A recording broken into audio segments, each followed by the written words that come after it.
yo soy la menor. Los dos mayores murieron y en los años 60, siendo yo una niña, mis hermanos, mi papá era fundador de Acción Democrática, mis hermanos se salieron de Acción Democrática en esa ruptura que hubo en los años 60 y pasaron a militar en el MIR. Rómulo Betancourt en esa época rápidamente decidió inhabilitar los partidos de la izquierda venezolana, cosa que no se ha hecho ahorita.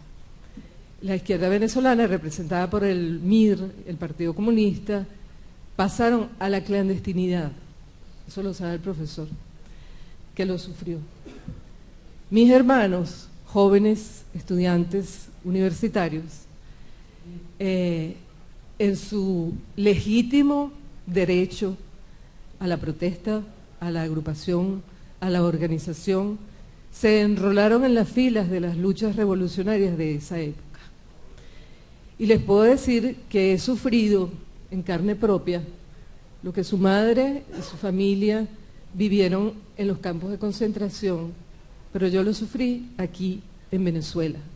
Yo lo sufrí en este país, en esta ciudad, hace apenas 40, 50 años. Esa es una realidad que nos quieren negar.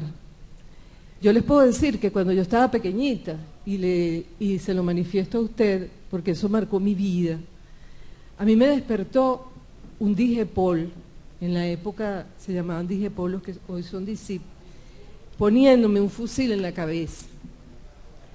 Mi casa fue allanada 17 veces. En uno de esos allanamientos entraron 36 hombres de distintos cuerpos de seguridad.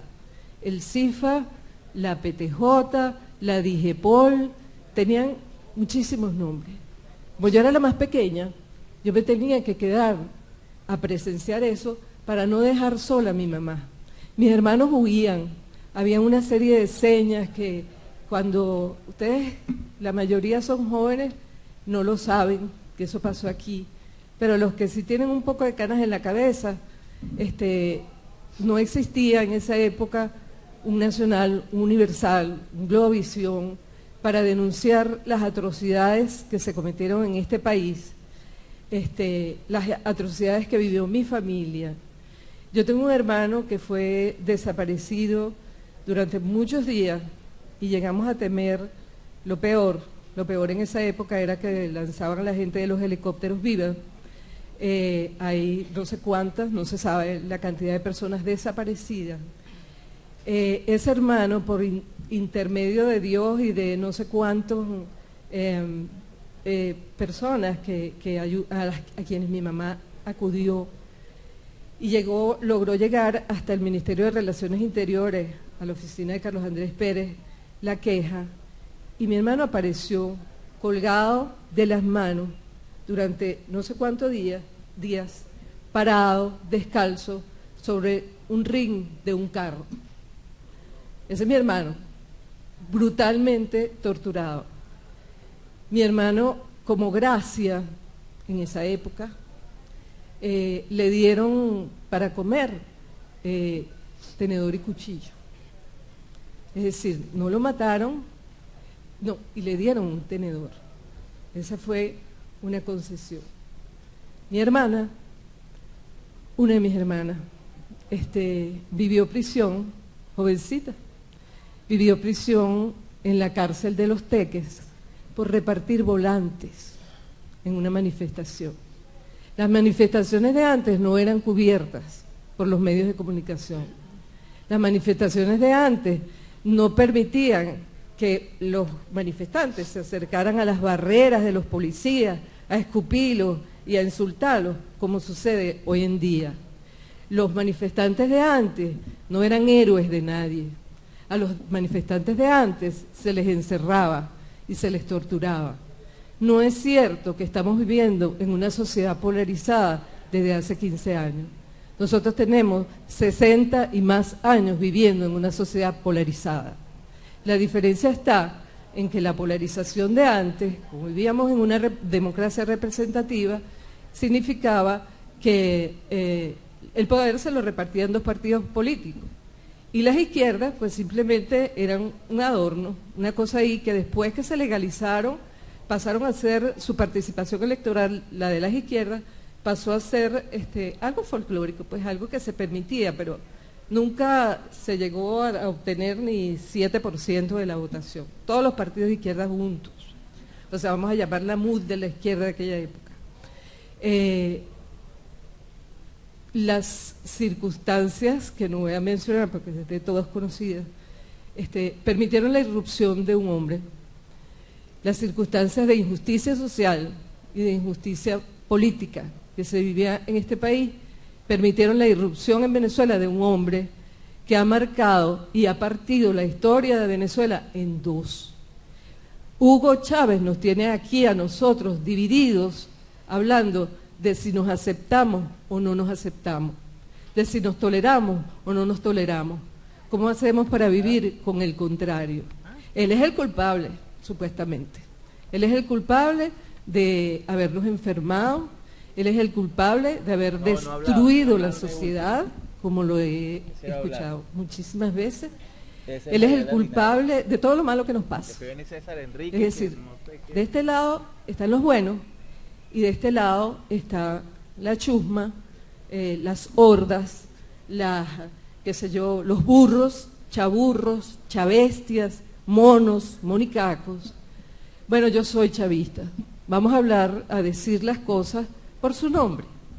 No me gustan los discursos académicos si esos discursos académicos no se compadecen con la práctica. Porque para hablar de tolerancia hay que practicar la tolerancia.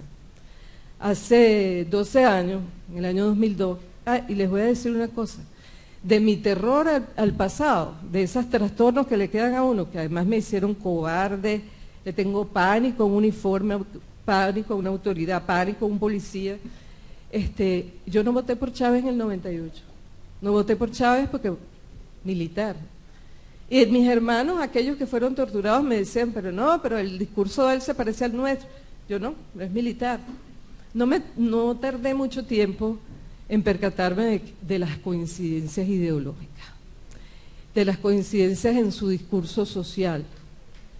No vamos a hablar de las desavenencias en su estilo de comunicación, en su agresividad del lenguaje, en su forma tan particular de llamar a las cosas por su nombre, en lo cual se diferenció grandemente de todo el mundo. Chávez rompió todos los esquemas del trato personal, los esquemas del trato con los subalternos y del trato con la gente, y estableció una relación directa, sin intermediarios, entre él y su gente, sin necesidad de medios de comunicación, sin necesidad porque no los tenía, sin necesidad de ningún recurso externo, solo su discurso a la gente. Yo les pido a las personas que adversan al chavismo que se pregunten qué tenía el discurso de Chávez que lo convirtió en la mayoría de este país, o que hizo que este país en su mayoría se inclinara por su propuesta, en pleno ejercicio democrático, sobradamente ratificado y legitimado. Yo he sufrido, yo tengo, profesora, la primera que habló, yo sufro de estrés postraumático. Yo tengo rabia, angustia, sufrimiento, dolor, tengo pánico. El profesor me invitó en el año 2002 a escribir, a escribir en este periódico, los domingos. Él es mi profesor, mi tutor, mi amigo, etc. Al principio yo me resistí, yo no quiero exposiciones públicas, a mí me gusta el bajo perfil, a mí no me gusta escribir en mi casa. Finalmente cuando acepté con bastante retraso, ya con relación a los hechos sucedieron primero, vino el golpe de Estado y decidí aceptar. Como consecuencia de eso, mi compañera que está atrás, mi jefa, Adela, me puso itinerante en las páginas del periódico, un día aquí, un día allá, porque ya se habían repartido los espacios entre los columnistas y yo llegué tarde. Al principio intenté, porque como periodista creo en el equilibrio, como periodista creo en la necesidad del esfuerzo que tenemos que hacer todos nosotros por ser lo más objetivo posible. Si bien la objetividad no existe, pero nosotros los periodistas tenemos una enorme responsabilidad en ese sentido.